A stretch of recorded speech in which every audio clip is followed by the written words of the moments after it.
Assalamu alaikum students. My name is Mohammad Akib and I will be teaching you science. कैसे हैं आप? चलते हैं बोर्ड की तरफ. So today we will explore the most interesting part of science that involves changes. अब ये changes हम किसको रेफर करते हैं in science? वो कोई भी ऐसी चीज जो अपनी फॉर्म को बदल के किसी नई फॉर्म में चली जाए उसे हम कहते हैं कि ये चीज चेंज हो गई है. नाउ साइंस के अंदर this part actually will tell us, teach us and give us some knowledge about जो हमारे इर्द गिर्द इतनी ज्यादा चेंजेस हो रही हैं, केमिकल रिएक्शंस हो रहे हैं, फिजिकल चेंजेस हो रही हैं. What does that mean? ये क्या होता है, कैसे होता है, क्यों होता है और कब होता है? So that is what we are going to today explore, study. ये क्या होता है? First of all, changes. So the first very question is what is a physical and chemical change. अब बिफोर हम इसके ऊपर थोड़ा सा रोशनी डालें, पढ़ें इसको, let me give you some examples. For example, आप चलते जा रहे थे, आपको सड़क के ऊपर एक कैन नजर आया, कोक का, स्प्राइट का एक कैन नजर आया. आपने उसके ऊपर पैर रख दिया. जब आपने उसके ऊपर पैर रखा तो उसकी शेप चेंज हो गई. दैट वॉज एक फिजिकली, एक आपके सामने एक चीज पड़े पड़े चेंज हो गई. आपने क्या किया था? सिर्फ उस कैन को क्रश कर दिया था. लेकिन कैन वो कोक का था, कोक का ही रहा, मेटेलिक ही रहा. उसने अपनी ओरिजिनल जो उसकी हालत थी, जिस चीज का वो बना है, for example it's made out of tin, it's made out of metal, वो तो नहीं बदला, लेकिन उसकी शेप बदल गई. इसके अलावा as you can see the different diagrams shown in your book कि जब आप सब्जी रखते हैं अपने सामने, आपने प्याज रखा, टमाटर रखा, थोड़ी देर बाद अब आप उसको जब काट देते हैं तो वो अपनी ओरिजिनल हालत से एक डिफरेंट शेप के अंदर आ जाता है. मगर प्याज को जब आपने काटा तो वो प्याज ही रहा, टमाटर को जब आपने काटा तो वो टमाटर ही रहा. ऐसा तो नहीं हुआ कि जी टमाटर जो है वो प्याज बन गया हो या प्याज जो है वो टमाटर बन गया हो. वो अपनी ओरिजिनल हालत को उसने मेंटेन करके रखा. सो ये वो चेंजेस हैं जो कि हम डेली अपनी लाइफ के अंदर ऑब्जर्व कर रहे होते हैं, देख रहे होते हैं, कर रहे होते हैं. But today we are actually studying its concept. ये फिजिकल चेंज होती क्या है? एक फिजिकल चेंज के अंदर कोई भी चीज अपनी ओरिजिनल हालत से किसी और हालत में ट्रांसफॉर्म हो जाती है, लेकिन वो अपनी प्रॉपर्टीज को नहीं छोड़ती. अब आप फ्रीजर में से एक बर्फ या एक आइस क्यूब निकालें और उसको बाहर रखते हैं. आफ्टर 5 और लेट्स से 3 मिनट्स आप देखेंगे कि वो आइस क्यूब मेल्ट होकर पानी बन गई है. अब आइस क्यूब क्या था? पानी था, लेकिन किस फॉर्म में था? फ्रोजन फॉर्म में, सॉलिड फॉर्म में. जब बाहर निकाला तो हीट ने उसकी फिजिकल हालत को चेंज करके लिक्विड फॉर्म में ले आया, यानी कि it turned into a liquid. But again, क्या पानी जब बर्फ था तो कोई और चीज थी? क्या उसने अपनी ओरिजिनल हालत, यानी कि पानी जो है वो कोई शरबत तो नहीं ना कोई और बन गया? पानी पानी ही रहा. Either transferring from a solid state to a liquid state, it still remained the same. पानी पानी ही रहा. So these are types of physical changes जो आपके इर्द गिर्द हो रही होती हैं हर दफा, एवरी मिनट, एवरी सेकेंड. मगर ये वो चेंजेस होती हैं जिसके अंदर आप कोई नई चीज बनते हुए नहीं देखते. इसके अंदर आप कभी भी कोई नया प्रोडक्ट नहीं देखेंगे कि कोई नई चीज बन गई है. जैसे शुरू में मैंने आपको बताया था कि आप सड़क पर चलते जा रहे थे, आपके रास्ते के अंदर एक कोक का कैन आता है, आपने उसके ऊपर पैर रखा एंड इट गॉट क्रश्ड. वो अपनी हालत डिफॉर्म हो गई. लेकिन क्या वो कैन लकड़ी का बन गया जब आपने उसको क्रश किया? नो. वो मेटल था, मेटल ही रहा. लेकिन अपनी सिर्फ और सिर्फ उसने अपनी फिजिकल हालत बदल दी।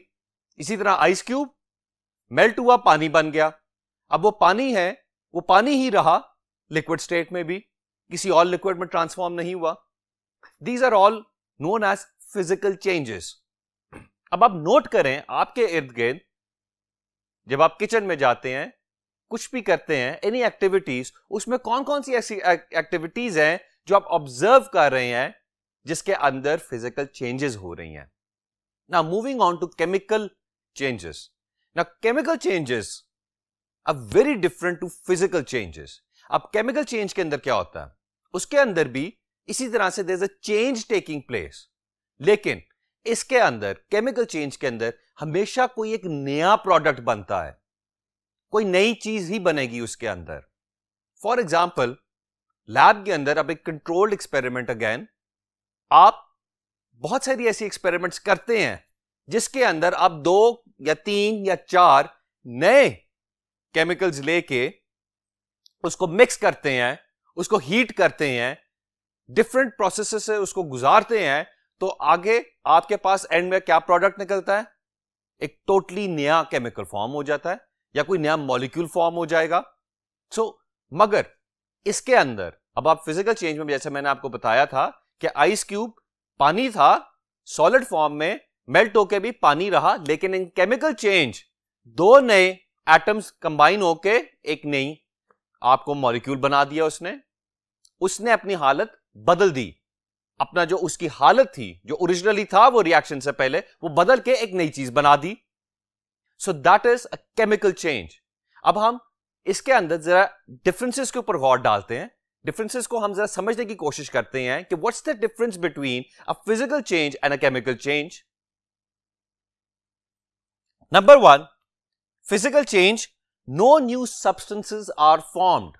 जैसे मैंने आपको भी एग्जांपल ही दी थी कि नई सब्सटेंस नहीं बनती है इसके अंदर, कोई नई चीज नहीं बनेगी इसके अंदर। वो कैन था, कैन ही रहा। वो जो आपने सब्जी काटी थी वो सब्जी ही रही, लेकिन सिर्फ क्या बदला, अपनी शेप को बदला। What did it change? It changed its shape, that's it. अपनी ओरिजिनल हालत को नहीं बदला उसने।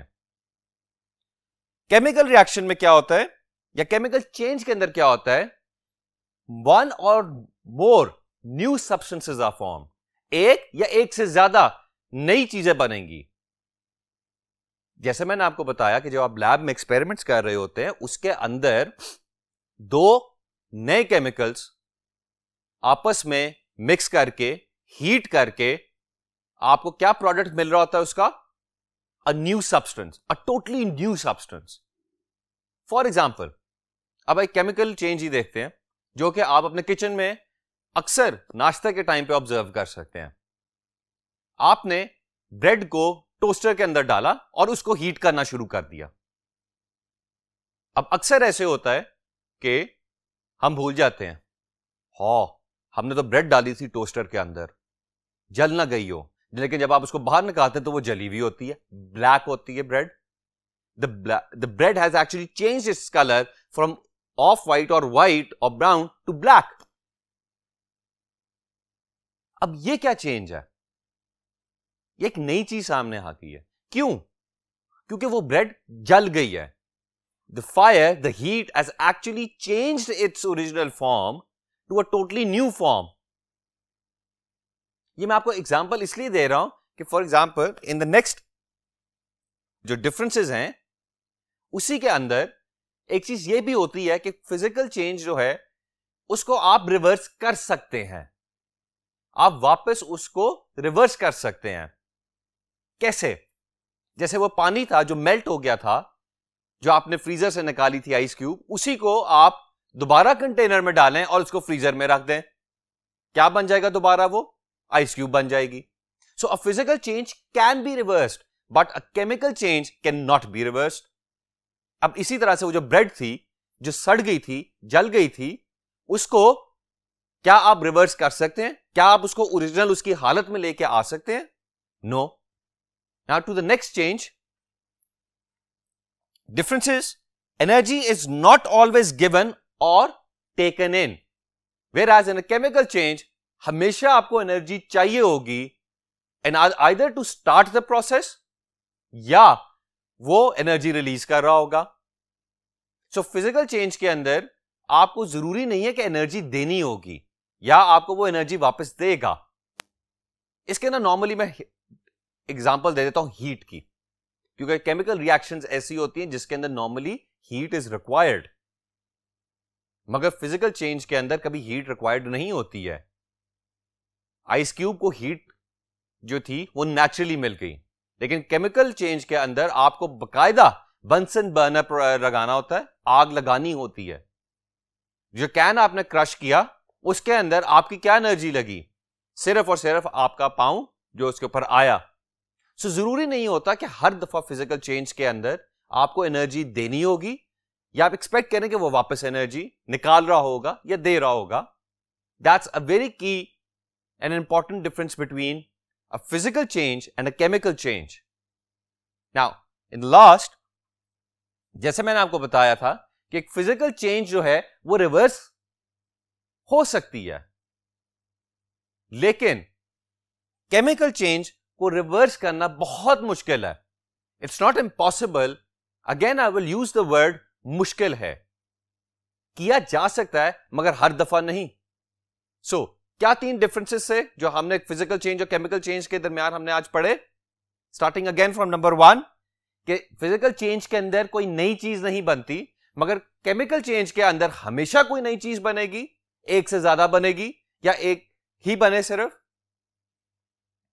Energy is not always taken in और गिवन आउट. जरूरी नहीं है कि एनर्जी रिक्वायर्ड होगी इसको करने के लिए, इनिशिएट करने के लिए, या जरूरी नहीं है कि हमेशा एनर्जी रिलीज कर रहा होगा. Whereas in a chemical change हमेशा यही होगा कि एनर्जी या तो वो रिक्वायर्ड कर रहा होगा या बाहर निकाल रहा होगा. Either energy would be taken in or will be given out. And the last difference was, in a physical change it can be reversed, but in a chemical change it's very difficult to reverse. So these are very 3 easy differences for you to remember always. चलते दूसरी board की तरफ. So now we will study chemical reactions. And these are very interesting reactions.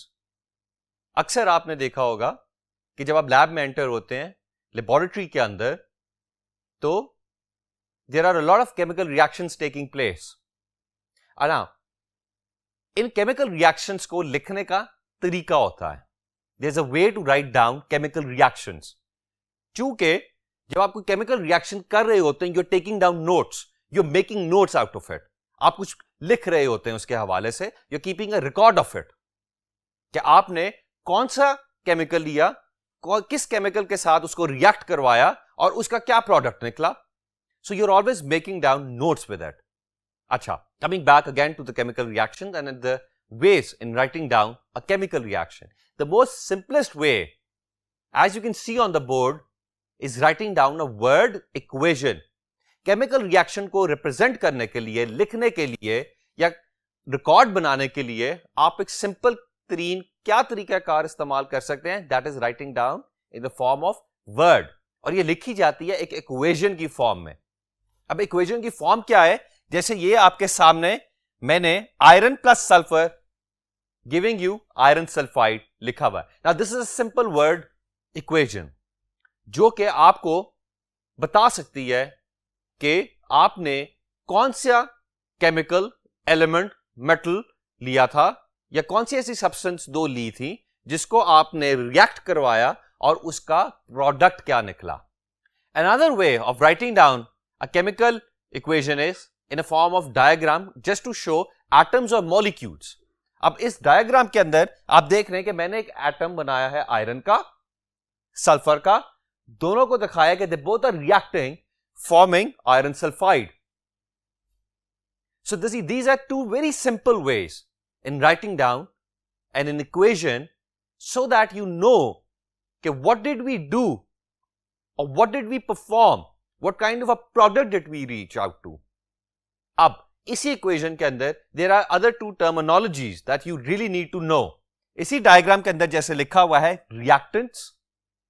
Now what are reactants? Reactants वो होते हैं जो कि जब आप दोनों को कंबाइन कर रहे होते हैं या जो दोनों आपस में रिएक्ट कर रहे होते हैं, और वो आपको आगे जाके क्या देता है? Product.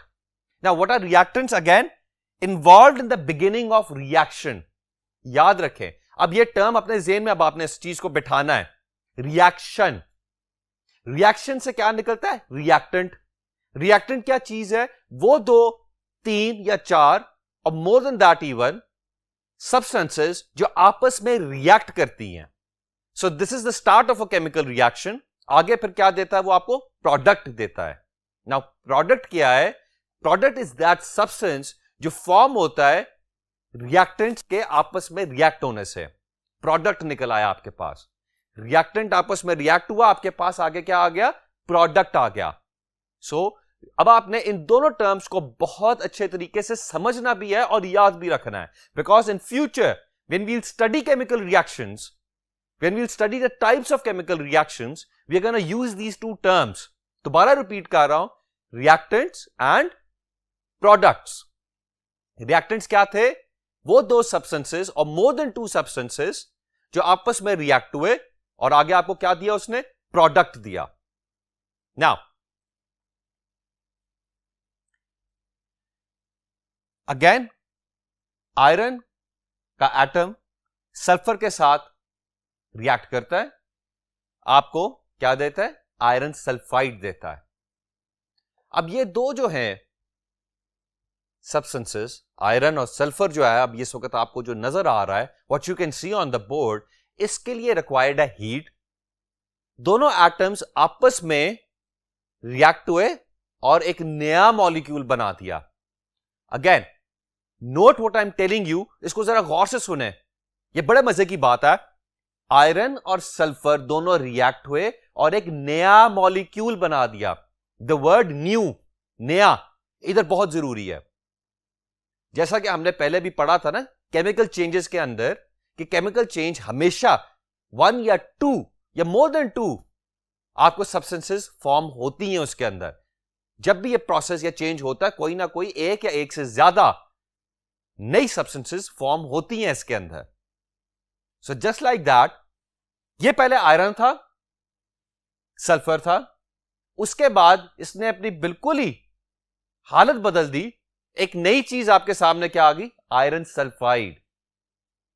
I hope this is very clear to you कि वो 2 कौन से ऐसे तरीकेकार हैं. Initially there are other ways as well, जिसके अंदर हम सिंबल्स के थ्रू भी लिखते हैं केमिकल इक्वेशंस को, लेकिन वो हम आगे जाके पढ़ेंगे. But right now, what are the 2 ways, simple ways to write down a chemical equation, a word equation, or by drawing the molecules or the atoms.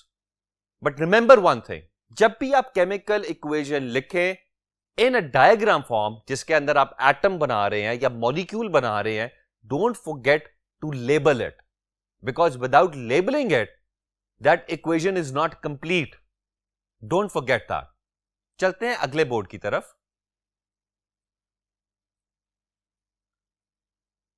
हमारा आज का last topic involves the most adventurous part of chemical reactions. मैं इसको adventurous क्यों कहता हूं? Because this part actually always attracts everyone towards laboratories. इस part में है क्या ऐसा? आप 2 टर्म्स देख रहे हैं बोर्ड के ऊपर, endothermic reactions and exothermic reactions. Endothermic reactions क्या होती हैं? यही जैसे कि अभी आपने प्रीवियसली पढ़ा कि आयरन और सल्फर दोनों मिलकर क्या बनाते हैं? Iron sulphide. अब इस केमिकल रिएक्शन के लिए आपको क्या रिक्वायर्ड थी? हीट रिक्वायर्ड थी. So endo means in, giving in, thermic heat, यानी कि आप हीट देते हैं ऐसी केमिकल रिएक्शंस को ताकि वो इनिशिएट हो सके, शुरू हो सके. These are called endothermic reactions. वो रिएक्शंस जिसको हीट रिक्वायर्ड है. एक्सोथर्मिक क्या होंगी? Again entirely opposite to endothermic, वो रिएक्शंस जो कि हीट रिलीज करती हैं, जो हीट देती हैं, निकालती हैं. So again, in order to understand these 2 terms, I have underlined endo and exo. Endo से आपने याद रखना है endo, it means in, giving in, and exo just like exit, जैसे वर्ड आपने एग्जिट सुना है, निकालना या निकल जाना, एग्जिट, इसी तरह से exo means to take out और गिव आउट.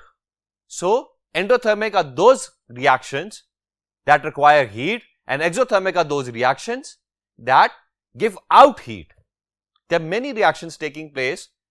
Iron और जैसे सल्फर की एग्जांपल थी कि it's an endothermic reaction. Exothermic reaction क्या हो सकती है? अ थर्माइट रिएक्शन. ना अक्सर आपने देखा होगा वीडियोस में, और किसी ने अगर तो फिजिकली देखा है, it's a very interesting thing कि आयरन 3 ऑक्साइड की ओर को जब आप मेल्ट हुई बाहर निकल रही होती है, या आग जो होती है जब जल रही होती है, तो उसके अंदर फ्यूम्स निकल रहे होते हैं.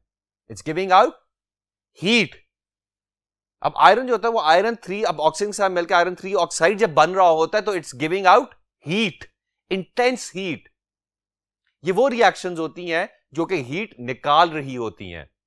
जैसे कि आप मैग्नीशियम के रिबन को बर्न करेंगे तो जलता जाएगा, लेकिन जलने के बाद मैग्नीज ऑक्साइड बन जाएगा, a totally new molecule again. लेकिन इसी चेंज के दौरान आप क्या नोट करेंगे कि आग जल रहा है वो. So in future we will study कौन कौन सी ऐसी रिएक्शंस होती हैं जो एंडोथर्मिक होती हैं और कौन कौन सी ऐसी रिएक्शंस होती हैं जो एक्सोथर्मिक होती हैं. उम्मीद है कि आपको ये बेसिक टॉपिक एक समझ आया होगा कि what are chemical reactions, what are the changes between a physical, what are the differences between physical change and a chemical change. These are very easy topics और मैं उम्मीद करता हूं कि आप इसको याद रखेंगे और आप इसको इससे बढ़ के समझेंगे, because this is very important for the next topics जो हम आगे फ्यूचर में पढ़ेंगे उसके लिए. कि उसके अंदर हम पढ़ेंगे टाइप्स ऑफ केमिकल रिएक्शन, वो कौन सी एग्जाम है, because there are different types of chemical reactions. आज का लेक्चर यहां पे खत्म करते हैं. टिल नेक्स्ट टाइम, खुदा हाफिज.